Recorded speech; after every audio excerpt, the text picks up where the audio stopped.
ang sa'king nagmamahal, tutupad sa aking aral, ama't ako'y mananaad. Hallelujah, Hallelujah, Hallelujah, Hallelujah.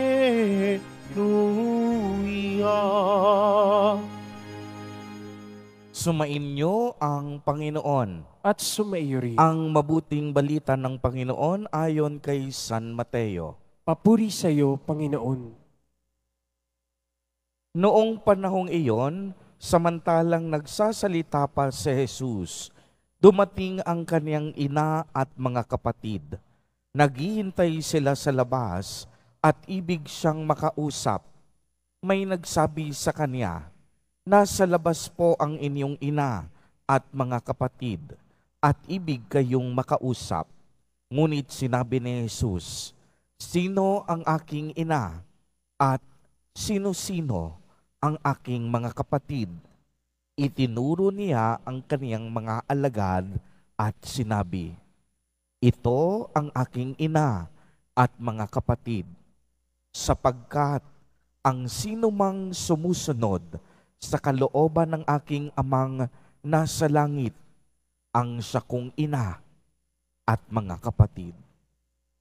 Ang mabuting balita ng Panginoon. Pinupuri ka namin, Panginoong Hesukristo. Magsiupo mo ng lahat.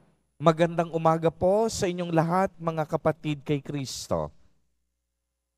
Sa lahat po ng ating mga taga-subaybay sa iba't ibang online platforms at sa lahat ng ating mga kadiboto sa iba't ibang panig ng Pilipinas at maging sa buong mundo kung saan tayo ay naaabot ngayon ng ating live streaming. Mapayapang umaga din po sa inyong lahat. Purihin at dakilain natin ang ating Panginoon, ang mahal na poong Jesus Nazareno.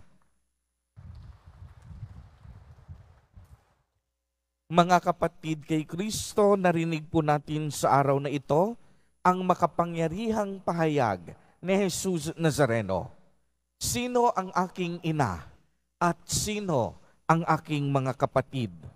Itinuro niya ang kaniyang mga alagad at sinabi niyang, "Ito ang aking ina at ito ang aking mga kapatid, sapagkat ang sinumang sumusunod sa kalooban ng aking amang nasa langit ay ang siya kong ina at kapatid."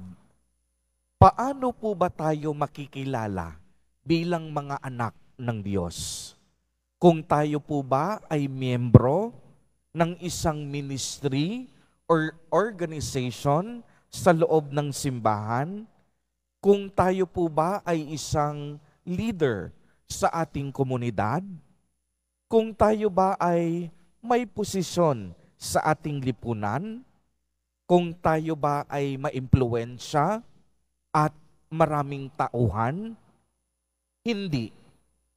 Makikilala tayong mga anak ng Diyos kung tayo ay sumusunod sa kalooban ng Diyos. At ang isang palatandaan na ikaw ay sumusunod sa kalooban ng Diyos, kung ikaw unang-una palagawa ng mabuti. At ikalawa, kung ikaw ay marunong magmahal sa Diyos at marunong magmalasakit sa iyong kapwa. Maging member ka man ng iba't ibang ministries and organizations sa loob ng simbahan, maging sikat na leader ka man sa iyong komunidad, may posisyon ka man sa lipunan, at may impluwensya ka man at maraming tauhan, kung hindi ka sumusunod sa kalooban ng Diyos at palagawa ka ng masama at hindi tama, ang lahat ng ito balewala.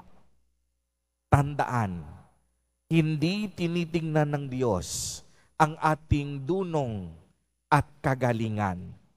Tinitingnan ng Diyos ang laman ng ating mga puso. Maraming tao, magaling, matalino, mayaman, at maimpluwensya. Pero ginagamit ang katalinuhan at kagalingan sa paggawa ng korupsyon at panlalamang sa kapwa. Wala mang tayong pera, wala man tayong yaman, wala man tayong galing. Pero kung mabuti at malinis ang ating puso't kalooban, ito ang kinalulugdan ng Diyos Ama.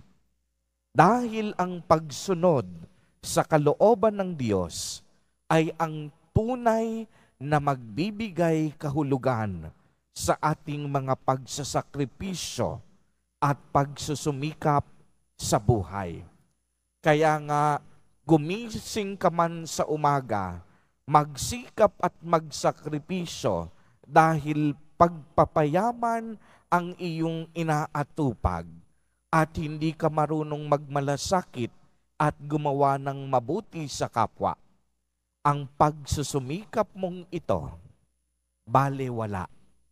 Sapagkat ang pagsusumikap natin, nagkakaroon ng kabuluhan kung ito ay naaayon sa kalooban ng Diyos Ama. Kaya nga ang pagsunod sa kalooban ng Diyos ay ang dapat maging pangunahing layunin ng ating buhay. Uulitin ko po, dapat ang pagsunod sa kalooban ng Diyos ang maging pangunahing layunin ng ating buhay.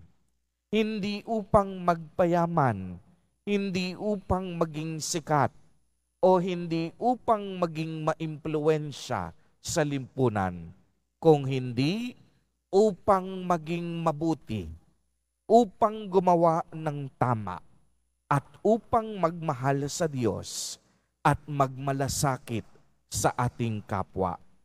Alam po ninyo, dahil sa dakilang pag-ibig ng Diyos sa atin, kaya tayo ngayon may buhay at umiiral. Dahil hindi madamot ang Diyos, ipinagkaloob niya sa atin ang lahat ng biyaya at grasya upang tayo ay makasunod sa kalooban ng Diyos.